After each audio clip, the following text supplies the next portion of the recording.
Do you remember during COVID how they ran around the country shutting down food processing facilities by faking a bunch of PCR tests? Remember that? In fact, the person I know who I've interviewed, Doc Pete Chambers, he was working for the state of Texas. He was part of the team that was tasked with going from one place to another, and he was with a team that would run the PCR tests, and then they would shut down the plant. And he saw that. He saw that happening, and that's when he got red-pilled, by the way, and when he started to see, oh my God, they're faking the tests and shutting down the food infrastructure in order to cause food scarcity. It was engineered famine, really kind of a pilot test case during COVID. So everything about COVID was just it was a pilot run for what's happening now. And that's what this podcast is all about. Because what's happening right now is the deliberate engineered shutdown of the world's energy infrastructure through the cover of war in the Middle East, but combined with sabotage teams running around the world blowing up refineries and fertilizer plants. That's happening in spades. And now plants are burning up or exploding in Myanmar, one in India, last week Australia, Mexico. Things are blowing up on a daily basis now. If you watch on social media, you'll find that this is highly unusual. Russia is losing oil facilities from drone attacks from the West. I already mentioned Myanmar. Lots of refineries are catching fire or exploding. This is clearly a pattern. It's not random. So globalist sabotage teams, and you may remember 1 to 2 years ago, or actually it was more than that, it was maybe in the aftermath of COVID, they were running around burning down the food processing facilities. You recall that? Remember how we had that string of fires? There's like 100 food facilities were burned down all across the country. Like, what's going on? And then I talked to my friend Michael Yan, who's, former special forces operator and also, a war journalist, you could say, right? And he said on camera in several interviews, he said that part of their training was to learn how to burn things down, because they would go into a country and it would be easier to burn things down than to blow things up. Starting a fire and burning down a whole facility, also, it leaves behind almost no trace of what caused it. Whereas if you blow something up, people are going to notice, hey, there was a giant explosion, there was a big kaboom, and debris was blown everywhere. It's like, yep, that was a bomb.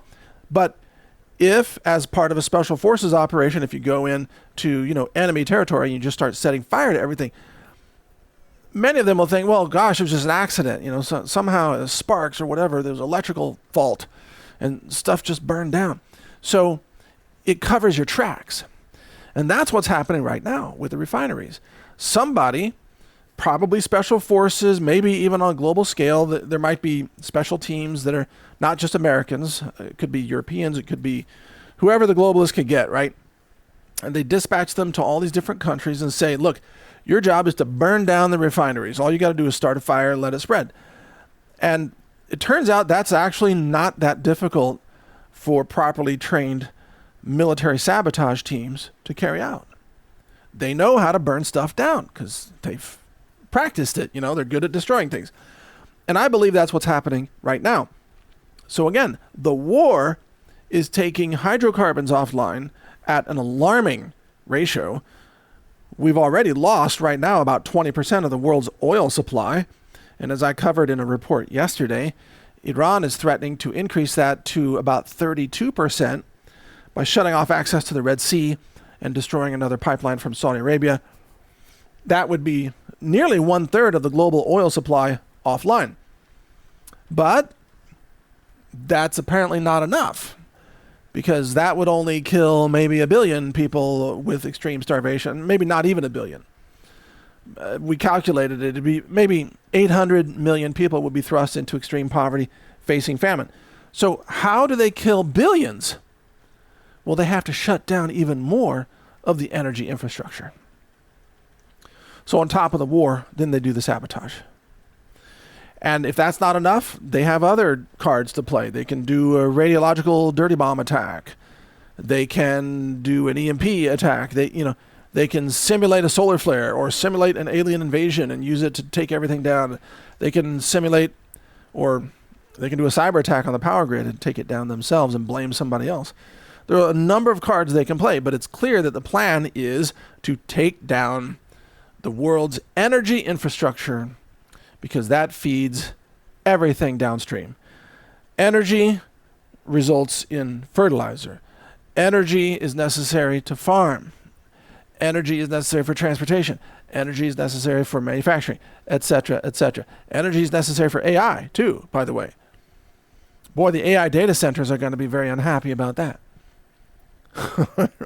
That's why they're building their own nuclear power plants, by the way. They're going to have their own energy that's not on the grid. That's their plan. They're running gas turbines right now at many data centers. It's completely off the grid. They're not using the power grid in many of these centers. They're just using gas or nuclear, what have you, or planning on using nuclear.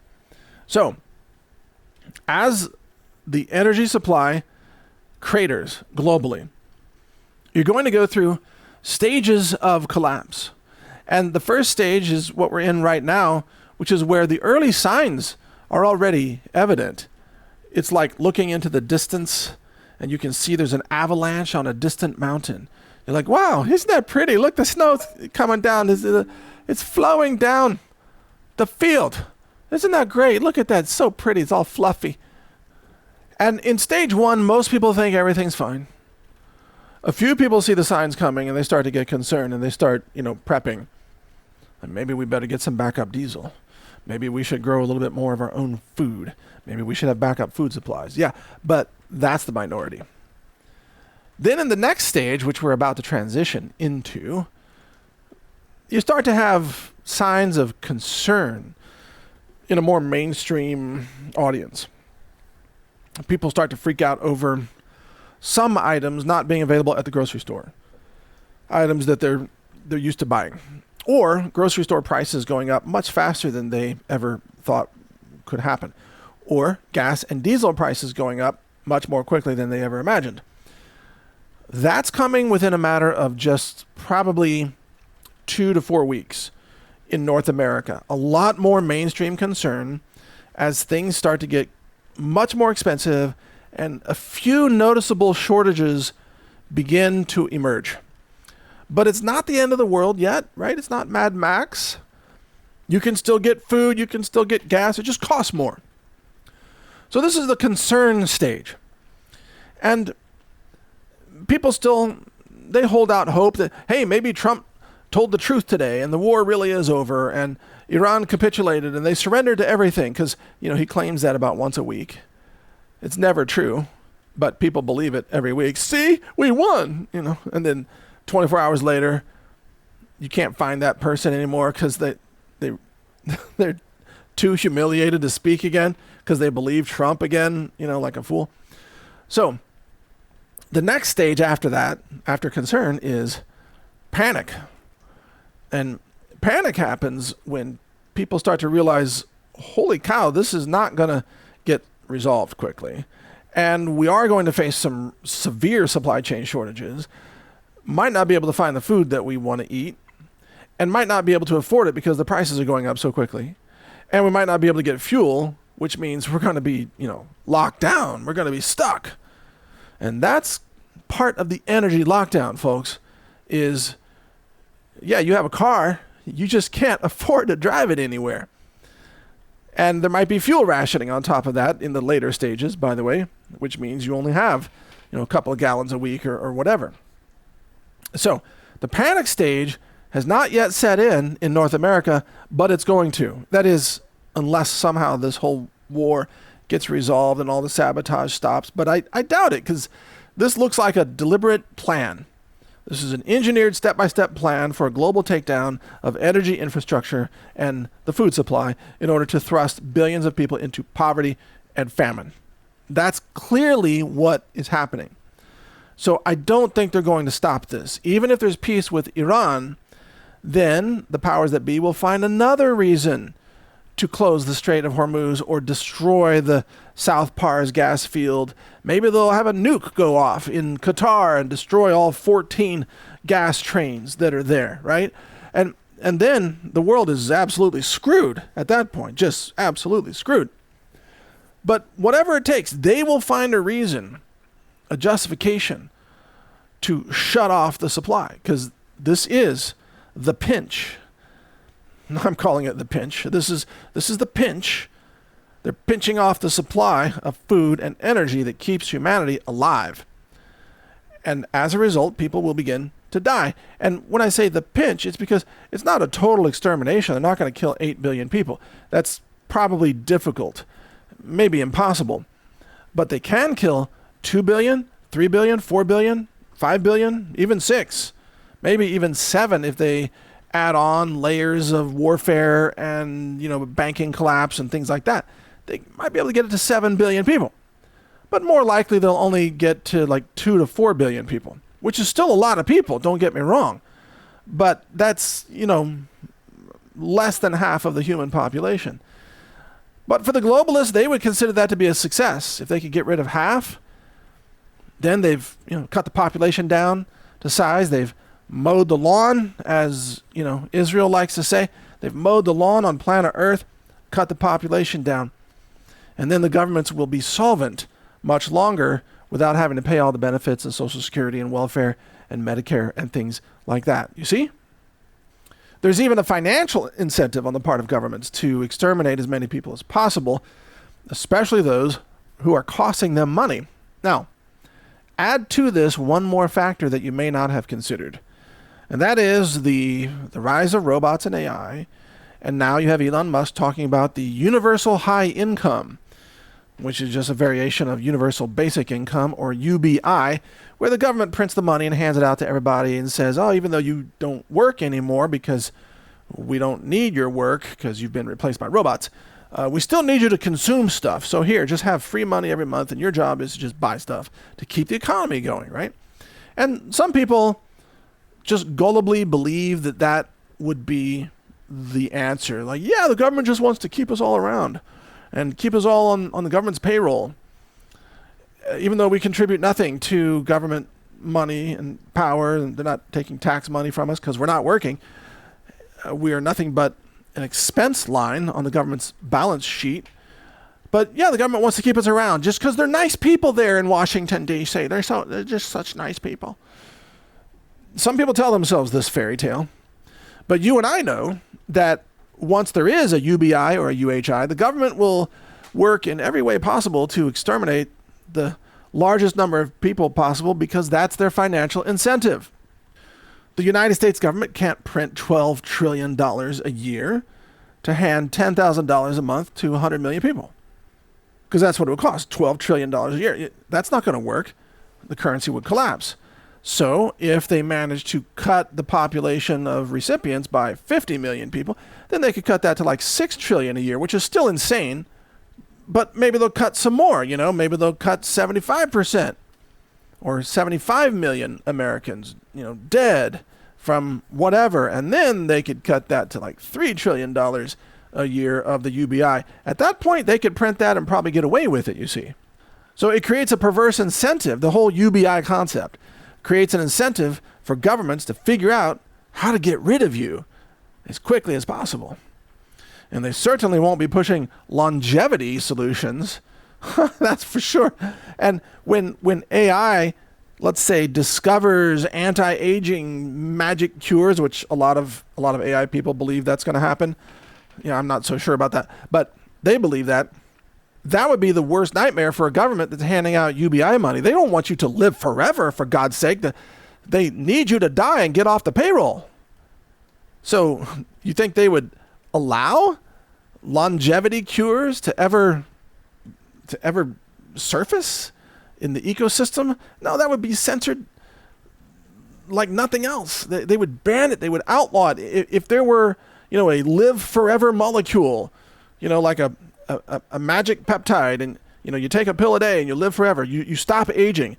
If that existed, that would be the most outlawed thing in the world, except all of the elite would be taking it themselves, so they could live forever And it might replace, all the adrenochrome supply that they're currently living on. They wouldn't have to they wouldn't have to source as much of that, which, since Jeffrey Epstein's island is out of business, has become more difficult for them. So if they had a longevity peptide, they would love that, but they sure wouldn't let you have access to it.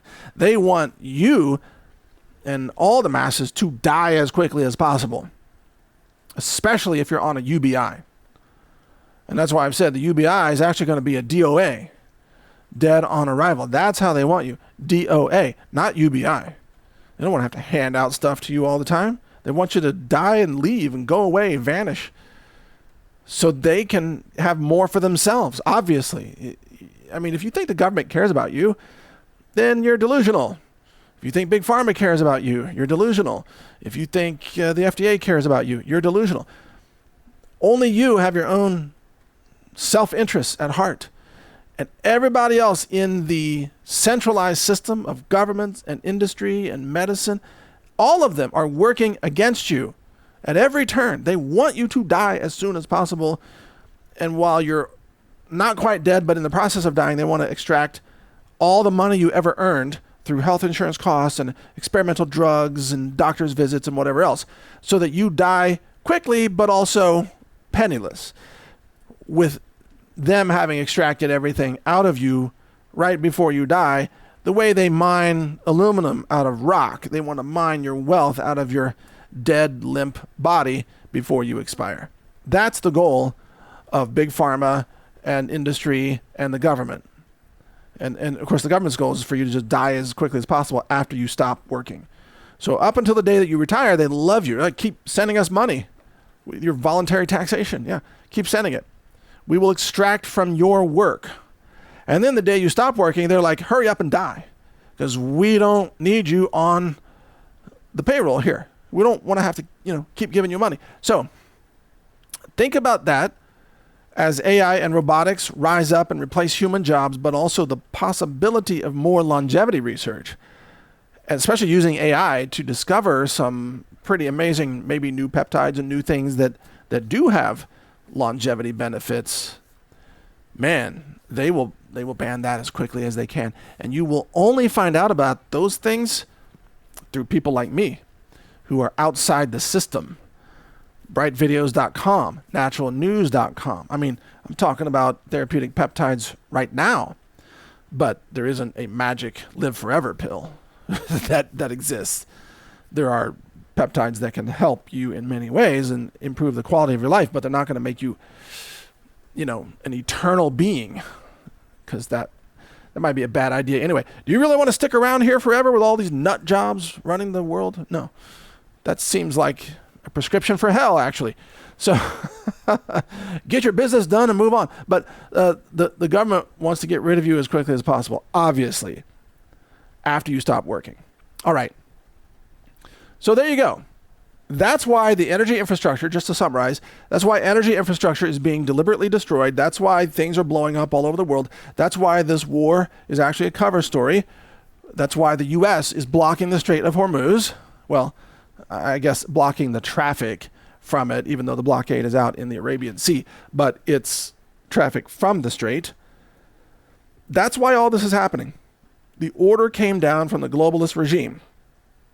Shut off the world's energy, starve people to death, cause extreme poverty, near Mad Max conditions, and we'll see how many people we can kill, and then we'll unleash the robots to replace them or exterminate them, or maybe both. Exterminate them first and then replace them. That's where we are in history right now. And a lot of humans right now who have jobs are being told to wear cameras or wear, glasses that record the video. And that's all being streamed back. In fact, I think is it FedEx or Amazon? One of the delivery companies is doing this. I think it's Amazon, because they're gathering data to train the robots to replace the humans. So a lot of humans are actually gathering the data to train their AI replacements. It's happening in factories. It's happening in delivery services, like I just said. It's happening in coding. It's happening in a lot of intellectual type of jobs, architecture, engineering, medicine, you name it, legal. So unbeknownst to most humans, they are training their replacements in the middle of a global mass extermination agenda that wants to kill them pretty soon. As soon as they can be fully replaced. That's actually what's happening. And yet the average American consumer right now is like, why are prices so high? It must be these dang grocery stores price gouging, because they can only see as far as the grocery store. They don't know where food comes from. They don't know where fertilizer comes from. They don't know what's the role of natural gas in making urea or ammonia or anything. They have no knowledge of any supply chain. Everything is just right here in front of me. They're going to be confused and befuddled for a long time to come as things go badly in their lives, and they're not going to know what happened. But you, on the other hand, you and I, now we'll be living in the same crappy collapse, but at least we'll know what's happening, and at least we can take steps to prepare in advance, which is what we're all doing right now. If you want to be prepared, let me give you a couple of resources. Of course, healthrangerstore.com for your food, backup food supplies, certified organic, laboratory tested, long-term storable. We've got freeze-dried selections in the Ranger buckets, durable, nearly rodent-proof. I think a raccoon would have a hard time getting into one of those, but maybe with enough time they could. Raccoons are pretty clever little creatures with seemingly opposable thumbs. Makes them especially treacherous. But on top of that, then, for backup communications and solar generators, check out our sponsor, the Satellite Phone Store, SAT123.com. And with a little bit of preparation and a lot of knowledge and some faith and some optimism, we can make it through the mass culling. Even if literally half the population is murdered, we can make it through. I truly believe that we can make it through this. Most people probably cannot, but we can. That's the power of knowledge and preparedness and some self-reliance skills and things like that. So it's not going to be easy, but it's doable. All right. And I will keep you posted as best I can through all of this. So thank you for listening. You can follow more of my videos, of course, at brightvideos.com or my articles at naturalnews.com. And I've got some really popular infographics that are appearing there now. At the bottom of each of my articles, I think you'll enjoy those infographics. They're always fun and informative. Somebody told me the other day, I don't even read your article. I just look at the infographic. I'm like, really? You don't read the article? Nope. Ain't got no time. Read the article. No, they didn't talk like that. I don't have time to read the article. I just want to read the infographic. It just gives me the whole thing faster. I'm like, so if I just posted infographics and no articles, you would be totally okay with that? It's like, yep, I just want the infographics. Huh. Well, that's interesting because the infographic is only created after the article is created, and the article text is fed into the infographic prompt that creates the infographic prompt, the actual text instructions to build the infographic, and then that is sent off to the infographic image generator. So I think without the article, there is no infographic. I mean, that's the way it works. We actually have to have the article first, because how else does the AI engine know how to describe the infographic? It's reading the article, and it's like, you should make an infographic kind of like this article, but visually, obviously. That's one of the little secrets behind the infographics. You have to have good text to work with, hence the article. But anyway, some people just love the infographics, and that's all they need. Maybe I'll just have an infographic website that is just a bunch of, informative info. Probably that'd be the most popular thing of all. Maybe I should just stop writing stuff and just do that. I don't know. You tell me. Let me know if you think that's a good idea. But thanks for listening. I'm Mike Adams, the Health Ranger, here for naturalnews.com and brightvideos.com. Take care. Stock up on Health Ranger's nascent iodine. Highly bioavailable, shelf-stable, non-GMO, and lab-tested for purity. A bug-out bag essential. Only at healthrangerstore.com.